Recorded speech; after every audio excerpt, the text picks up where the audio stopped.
बिस्मिल्लाहिर्रहमानिर्रहीम। मैं जी doctor Waqas Ahmad, consultant neurologist.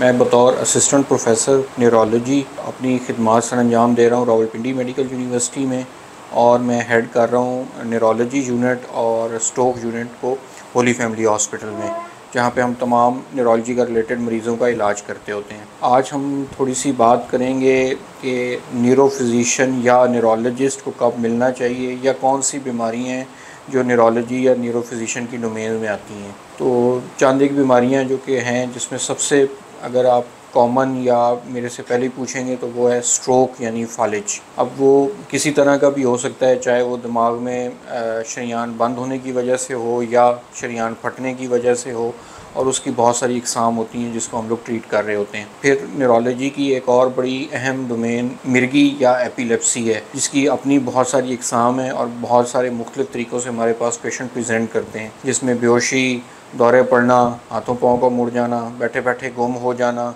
ज़ुबान का कट जाना, छोटे बड़े पेशाब का निकल जाना और यादाश्त का चले जाना, ये तमाम हिस्से हमारे मिर्गी या एपिलेप्सी में हो सकते होते हैं। इसके अलावा न्यूरोलॉजी की एक डोमेन होती है जिसमें हम मुख्तलिफ़ बीमारियाँ जो कि आपके पट्ठों को और पट्ठों के अंदर मौजूद उन नाड़ों को जो कि करंट लेके चलती हैं और पट्ठों को सप्लाई करती हैं को इफ़ेक्ट कर रही होती हैं, उनका इलाज करते हैं। जैसे हमारे पास मुख्तलिफ़ अक़साम की न्यूरोपैथीज़ होती हैं, मायोपैथीज़ होती हैं, कुछ माइस्थीनिया लाइक डिसीज़ेज़ होती हैं। ये सारी डिसीज़ेज़ होती हैं जो कि न्यूरोलॉजी की डोमेन के अंदर फॉल कर रही होती हैं। इसके अलावा एक बड़ी कॉमन और बहुत सारे लोग जो इससे मुतासिर होते हैं वो होते हैं सर दर्द के मसाइल या हेडेक्स। ज़्यादातर न्यूरोलॉजी में जो हम लोग हेडेक्स देख रहे होते हैं उनको हम बोलते हैं प्राइमरी हेडेक्स, जिसकी एक किस्म हमारे पास माइग्रेन या दर्द शकीका है।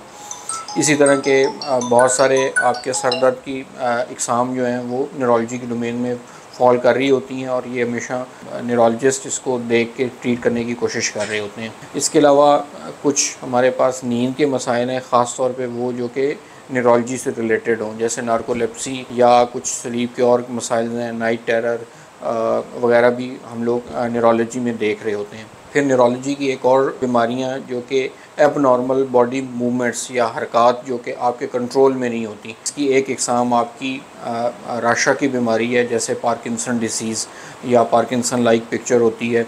इसके अलावा भी इसी किस्म की कुछ इकसाम हैं जिनमें कि आप गैर इरादी तौर पे आपकी मूवमेंट्स हो रही होती हैं और वो इंसान के कंट्रोल में नहीं होती, तो उसकी भी हम लोग मैनेजमेंट कर रहे होते हैं। फिर न्यूरोलॉजी की एक और इम्पॉर्टेंट डिसीज़ जो कि चंद मुश्किल डिसीज़ में से है, जो कि हम बोलते होते हैं अपने अल्फाज में डीमाइलिनेटिंग डिसऑर्डर्स, या जैसे उसकी एग्जांपल दूं तो हमारे पास है मल्टीपल स्क्लेरोसिस, जिसे आसाब का वर्म भी बोला जाता है। और ये बड़ी कॉमन डिसीज़ हैं जो कि ख़ास तौर पे हमारे नौजवान यंग लोगों में डिसेबिलिटी करा रही होती है, तो ये भी न्यूरोलॉजी के अंदर फॉल कर रही होती हैं, जिसको हम लोग न्यूरोलॉजिस्ट इसको डायग्नोज और मैनेज करते होते हैं। तो ये चंद बीमारियां हमारी कॉमन हैं जो कि न्यूरोलॉजी हैं। तो इनसे रिलेटेड जब मसाइल हों, सर दर्द के मसाइल, पट्ठों के मसाइल, जिस्म का कोई हिस्सा हरकत करना छोड़ दे, नज़र के मसाइल जो कि आँख के मसले की वजह से ना हो रहे हों, हाथों पाँव का सुन्न हो जाना, बेहोशी हो जाना, दौरे पड़ना, छोटे बड़े पेशाब का कंट्रोल ख़त्म हो जाना, टांगों का या बाजुओं का हरकत करना छोड़ देना, ये तमाम ऐसे